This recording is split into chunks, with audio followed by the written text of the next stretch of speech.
نحمده ونصلي على رسوله الكريم أما بعد فأعوذ بالله السميع العليم من الشيطان الرجيم بسم الله الرحمن الرحيم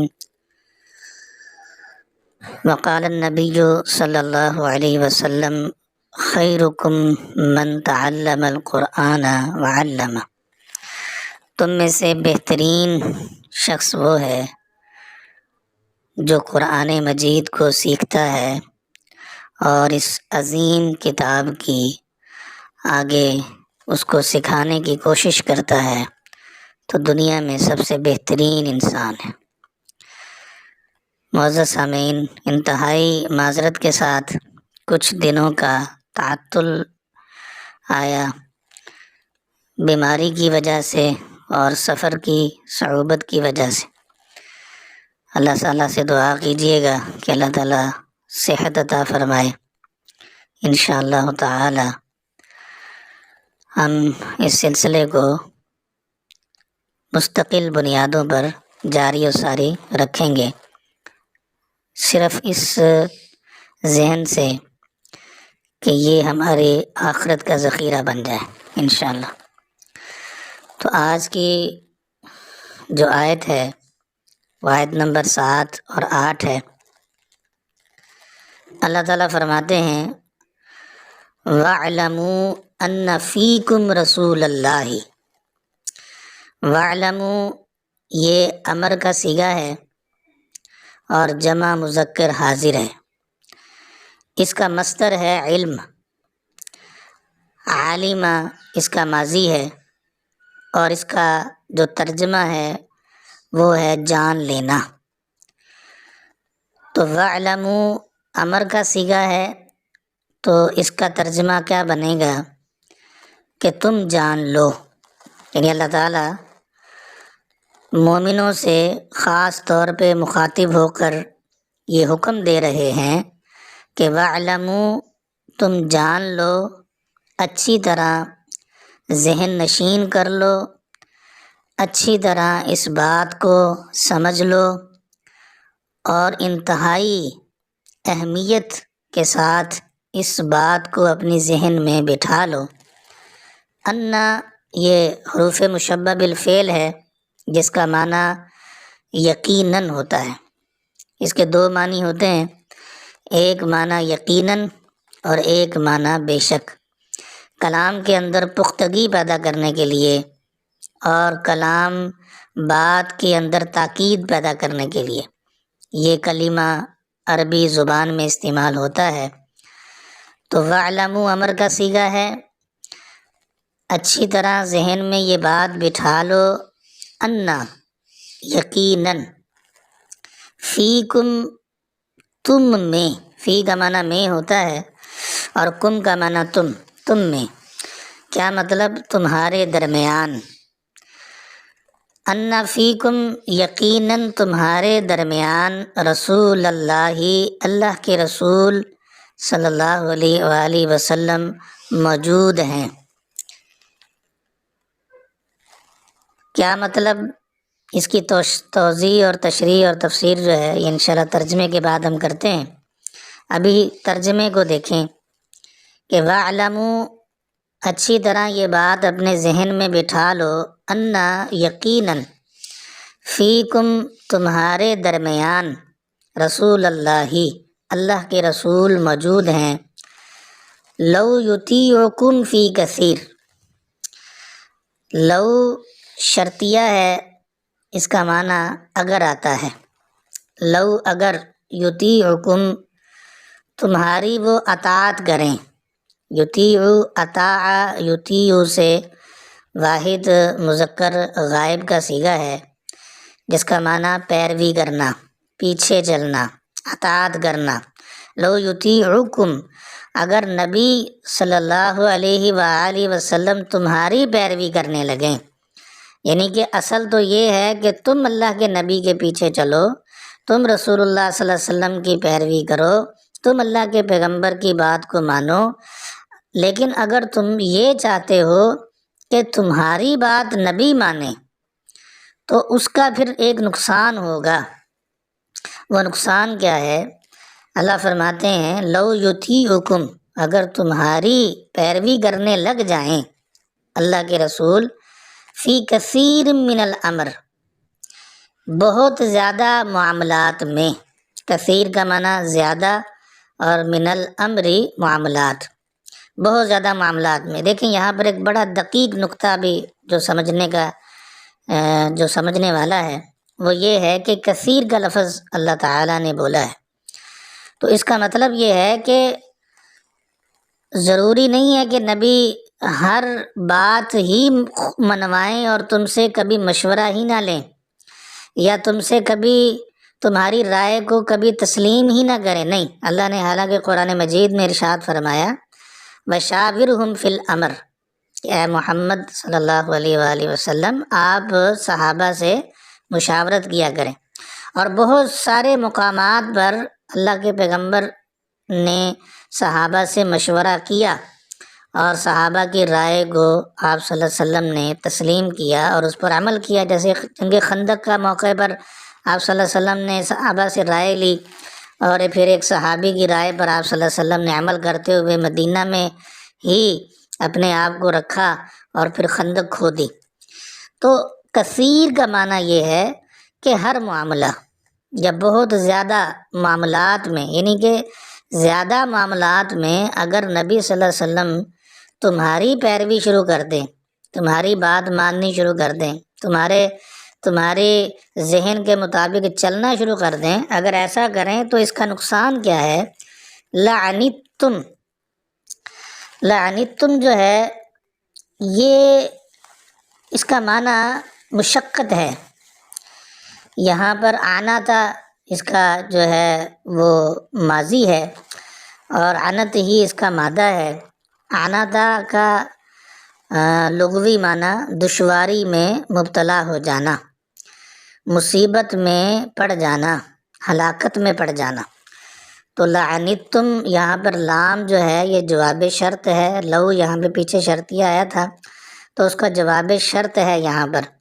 اللہ فرماتے ہیں کہ اگر نبی صلی اللہ علیہ وسلم تمہاری بہت زیادہ معاملات میں، باتوں میں تمہاری اگر پیروی شروع کر دیں، تمہاری بات ہی ماننا شروع کر دیں، لعنتم، تو تم خود مبتلا ہو جاؤ گے دشواری میں، یعنی تم خود مشکل میں پڑ جاؤ گے، کیونکہ تمہیں معلوم نہیں ہے کہ تمہارے لیے اچھی چیز کیا ہے اور بری چیز کیا ہے۔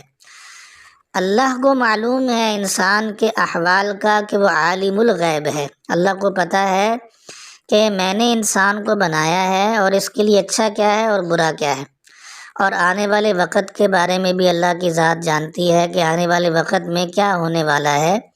تو اس لحاظ سے اللہ تعالیٰ نے اپنے نبی کو خود احکامات اللہ تعالیٰ جاری فرماتے ہیں اور معاملات کا حکم دیتے ہیں، کیونکہ اللہ کو پتہ ہے کہ کیا چیز بہتر ہے اور کون سی چیز نقصان دہ ہے۔ تو اس لیے یہ ایک ادب سکھایا گیا ہے کہ تم نے نبی صلی اللہ علیہ وسلم کی موجودگی میں نہ تو آپ صلی اللہ علیہ وسلم سے آگے بڑھنا ہے، نہ آپ صلی اللہ علیہ وسلم کی آواز سے اپنی آواز کو بلند کرنا ہے، نہ ہی اس انداز سے آپ صلی اللہ علیہ وسلم کو بلانا ہے جیسے کہ تم آپس میں ایک دوسرے کو بلاتے ہو، اور نہ ہی آپ صلی اللہ علیہ وسلم کو مجبور کرنا ہے کہ وہ تمہاری بات مانیں، نہیں، بلکہ تم نے نبی صلی اللہ علیہ وسلم کی پیروی کرنی ہے۔ اگر تم اپنے پیچھے نبی کو چلانا شروع کر دو گے تو تمہارے لیے ہی مشکل پیدا ہو جائے گی، کیونکہ تمہیں اپنی اچھائی اور برائی کا علم نہیں ہے۔ وہ اللہ جانتا ہے کہ تمہارے لیے اچھا کیا ہے اور برا کیا ہے۔ تو یہ زندگی کے اندر ایک بہت بڑا اصول اللہ تعالیٰ نے بیان کر دیا جو ہماری زبردست قسم کی رہنمائی کرتا ہے کہ ہمیں اپنے آپ کو ہر وقت ہر لمحہ نبی کے ہی تابع رکھنا چاہیے، اور اسی میں خیر ہے، اسی میں بھلائی ہے، اسی میں عظمت ہے، اسی میں سکون ہے، اسی میں اطمینان ہے، اور اسی میں اخروی کامیابی ہے، اسی میں اللہ کی رضا ہے، اسی میں انسان کی دنیا بھی کامیاب اور آخرت بھی کامیاب، وگرنہ انسان انتہائی مشکلات کا شکار ہوتا ہے، انتہائی ٹینشن میں آ جاتا ہے، ذہنی سکون انسان کا برباد ہو جاتا ہے اور انسان بہت زیادہ پریشانی کے عالم میں زندگی بسر کرتا ہے۔ پھر بھی اور مال و دولت خرچ کرنے کے باوجود، گاڑی بنگلہ اور بہت نوکر چاکر اور آسائشیں ہونے کے باوجود انسان کو ایک قیمتی دولت جو ذہنی سکون ہے وہ کبھی دستیاب نہیں ہوتا۔ وہ صرف اور صرف اس وقت ملتا ہے جب انسان اپنی پوری زندگی اللہ کے اور اس کے رسول کے تابع کر دے۔ تو یہ ہے لعنتم، کہ فرمایا کہ اگر لو یطیعکم، اگر نبی صلی اللہ علیہ وسلم تمہاری پیروی کرنے لگ جائیں، فی کثیر من الامر، کثیر من الامر بہت سارے معاملات میں، یعنی کہ زیادہ معاملات میں، لعنتم تو تم خود پریشان ہو جاؤ گے، خود تم مشکل میں پڑ جاؤ گے۔ ولیکن اللہ حبب الیکم، ولیکن یہ لاکنہ جو ہے یہ بھی حروف مشبہ بالفعل میں سے ہے اور تاکید کے لیے ہی آتا ہے۔ فرمایا اور لیکن اللہ حببہ، اللہ نے حببہ کر دیا ہے۔ حببہ کا معنی کیا ہے؟ یہ ماضی کا صیغہ ہے، واحد مذکر غائب ہے، تحبیب اس کا مادہ ہے یا مصدر کہہ لیں، حبب اس کا مادہ ہے، تحبیب مصدر ہے، حبب اس کا مادہ ہے، اور اس کا لغوی معنی ہے محبوب بنا دینا، محبت کا دل میں ڈال دینا، دوست بنا دینا، یہ حببہ کا معنی ہے۔ تو اللہ فرماتے ہیں وَلَكِنَّ اللَّهَ حَبَّبَ إِلَيْكُمُ الْإِيمَانَ، اور لیکن اللہ نے محبوب بنا دیا ہے، الیکم تمہارے لیے ایمان کو، ایمان کو محبوب بنا دیا ہے۔ کیا مطلب ہے؟ ایمان کسے کہتے ہیں؟ ایمان کہتے ہیں لا یؤمن احدکم حتی اکون احب الیہ من والدہ وولدہ والناس اجمعین، یہ ایمان ہے کہ انسان ہر وقت ہر لحاظ سے سب سے زیادہ محبت آپ صلی اللہ علیہ وسلم سے کرے، اللہ سے کرے، اور یہی ایمان صحابہ کے اندر تھا جو ان کو پسند تھا، ان کو محبوب تھا، اور اس ایمان سے وہ محبت کرتے تھے، اس ایمان سے وہ پیچھے نہیں ہٹتے تھے، بلکہ ہر معاملے میں رسول اللہ صلی اللہ علیہ وآلہ وسلم کی اتباع، پیروی اور اللہ کے حکم کو ماننے میں لگے رہتے تھے۔ تو یہ مومن کے ایمان کی علامت ہے۔ تو اللہ فرماتے ہیں وَلَكِنَّ اللَّهَ حَبَّبَ، اور لیکن اللہ نے محبوب بنا دیا ہے، تمہارے دلوں میں محبت ڈال دی ہے، کس چیز کی؟ ایمان کی۔ وَزَيَّنَهُ، اور اس ایمان کو اللہ نے مزین کر دیا ہے۔ مزین کرنا، خوبصورت بنانا، مزین کرنا، دل میں اس کی روشنی کو پیدا کرنا، یہ معنی ہے۔ وَزَيَّنَهُ، اور اس کے ذریعے سے روشنی پیدا کر دی اللہ نے، فی قلوبکم، تمہارے دلوں میں، یعنی تمہارے دلوں کو ایمان کی روشنی سے مزین کر دیا، ایمان کی روشنی سے اللہ تعالیٰ نے منور کر دیا ہے۔ تو یہ ہے مومن کے ایمان کی علامت کہ وہ ہر وقت اللہ اور اس کے رسول کی اتباع میں لگا رہتا ہے، اور یہی ایمان کا تقاضا ہے۔ اور جو بندہ اللہ رسول کی اطاعت سے روگردانی کرتا ہے، پیچھے ہٹتا ہے، یا نافرمانی در نافرمانی کرتا چلا جاتا ہے اور انابت بھی نہیں کرتا، رجوع بھی نہیں کرتا، توبہ بھی نہیں کرتا، تو یہ بندہ پھر مومن نہیں ہے، بلکہ یہ منافق آدمی ہے، کیونکہ اللہ تعالیٰ نے مومن کے لیے ایمان کو پسند کیا ہے، اور ایمان کے ذریعے سے مومن کے دل کو اللہ تعالیٰ منور فرما دیتے ہیں۔ اور آگے فرمایا کہ ایمان کی جو دوسری علامت ہے، مومن کی جو دوسری علامت ہے، تو وہ یہ ہے وَقَرَّهَ إِلَيْكُمُ الْكُفْرَ، کَرَّهَ یُکَرِّهُ باب تفعیل ہے، کاریہ اس کا مادہ ہے، کاریہ کا معنی ہوتا ہے ناپسندیدگی۔ وَقَرَّهَ، اور مومن کے لیے اللہ نے ناپسندیدہ بنا دیا ہے کیا چیز؟ الکفر، کفر کو۔ وَقَرَّهَ إِلَيْكُمْ، اور تمہارے لیے ناپسند بنا دیا ہے کفر کو، والفسوق، اور فسق کو، والعصیان، اور نافرمانی کو۔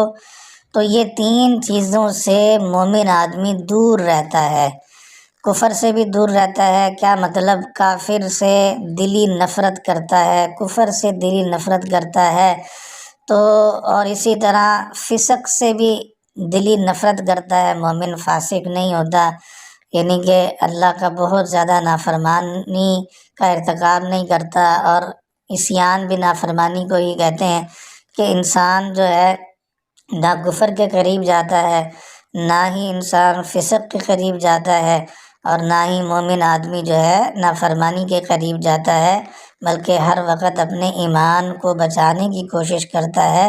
تو اللہ نے کیا کہا، یہ بہت بڑا ایک اعلان کیا اللہ نے، اولئک هم الراشدون۔ اللہ فرماتے ہیں کہ یہی لوگ راشد ہیں۔ تو یہ بہت بڑی آیت ہے۔ اس آیت کے ذریعے سے ہم ہر آدمی اپنے آپ کو بھی چیک کر سکتے ہیں کہ کیا ہم مومن ہیں کہ نہیں۔ اگر تو ہمیں کفر سے نفرت ہے، اگر ہمیں فسق سے نفرت ہے، اگر ہمیں نافرمانی سے نفرت ہے، دلی نفرت ہے، اور ہم ایمان کے بچانے کی کوشش کرتے ہیں، اللہ رسول کی اطاعت کی کوشش کرتے ہیں، تو گویا کہ ہمارے دل میں ایمان موجود ہے اور ہم مومن ہیں اللہ کی توفیق سے، اور سیدھے راستے پہ چل رہے ہیں۔ اور اگر ہمارے اندر یہ صفت نہیں ہے تو جتنے حضرات میری بات کو سن رہے ہیں، خدا را اپنے آپ کو بچا لیجئے، ایمان کی فکر کیجئے، وگرنہ یہ نفاق کی علامت بن جاتا ہے کہ جب انسان کافروں کو پسند کرے، ان کی تہذیب کو پسند کرے، ان کے کلچر کو پسند کرے، ان جیسا لباس پسند کرے، ان جیسی گفتار پسند کرے، ان جیسا بننے کی کوشش کرے، اپنے چہرے کا حلیہ، اپنے لباس کا حلیہ، اپنے انداز کا حلیہ، اور ان جیسی مطلب ان کی ہر چال کو اپنانے کی کوشش کرے، اور پھر زبان سے جھوٹ بولے، بددیانتی کرے، اور اسی طرح لوگوں کے ساتھ دھوکہ کرے، اللہ کی بھی نافرمانی کرے، رسول کی بھی نافرمانی کرے، تو میرے بھائیو یہ نفاق کی علامت ہے۔ تو اس سے بچنا ہے، یہی ہماری اخروی کامیابی ہے۔ دیکھ لیں قرآن مجید کتنی زبردست کتاب ہے جو ہماری زبردست رہنمائی فرما رہی ہے کہ ہمیں ایمان کو دیکھنا چاہیے، کیونکہ ایمان کو اللہ تعالیٰ نے ہمارے لیے محبوب بنایا ہے، اور ہمارے دلوں میں ایمان ہونا چاہیے۔ تو ان کے ایسے لوگ جو اپنے ایمان کی فکر کرتے ہیں اور ایمان کے اوپر رہتے ہیں، تو اللہ فرماتے ہیں اولئک هم الراشدون، کہ یہی لوگ جو ہیں وہ راشد ہیں اور سیدھے راستے پر ہیں۔ فضلا من اللہ، اللہ فرماتے ہیں کہ جس کو یہ نعمت مل گئی کہ وہ ایمان کو اب پسند کرتا ہے، ایمان سے محبت کرتا ہے، اور اس کے علاوہ کفر سے، عصیان سے اور فسق سے نفرت کرتا ہے، تو یہ اللہ کا فضل ہے۔ بنعمہ، اور یہ اللہ کی بہت بڑی نعمت ہے۔ واللہ علیم حکیم، اور اللہ جاننے والا، حکمت والا ہے۔ تو ناظرین، یہ تھا ترجمہ اور اس کی مختصر تفسیر۔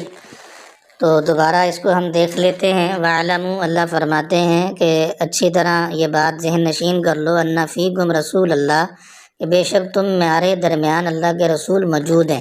کیا مطلب؟ جب رسول اللہ موجود ہیں تو تمہیں کوئی کام کرنے کی ضرورت نہیں ہے، مطلب کوئی ایسا عمل کرنے کی ضرورت نہیں ہے جو تم اپنے ذہن سے خود بنا کر اس کو کرنا شروع کر لو، یا رسول اللہ صلی اللہ علیہ وسلم کی اجازت کے بغیر کوئی عمل شروع کر دو، یا آپ صلی اللہ علیہ وسلم کے مشورے کے بغیر کوئی کام شروع کر دو، تو ایسا کرنا تمہارے لیے جائز نہیں ہے۔ بلکہ ادب کا تقاضا یہ ہے رسول اللہ صلی اللہ علیہ وسلم کا کہ تم آپ صلی اللہ علیہ وسلم کی بات کو سنو، اور آپ صلی اللہ علیہ وسلم کی بات سننے کے بعد اس پر عمل شروع کرو۔ اور اگر تمہاری اطاعت رسول اللہ صلی اللہ علیہ وسلم کرنی شروع کر دیں تو پھر تمہاری کس کس کی بات کو مانیں گے؟ دیکھیں، انسان کی عقل جو ہے وہ مختلف ہے، ہر انسان کی رائے مختلف ہو سکتی ہے۔ 10 آدمیوں کی رائے اگر لی جائے تو 10 میں سے ہر بندے کی رائے مختلف ہو سکتی ہے، تو آپ صلی اللہ علیہ وسلم کس کس کی بات کو مانیں گے؟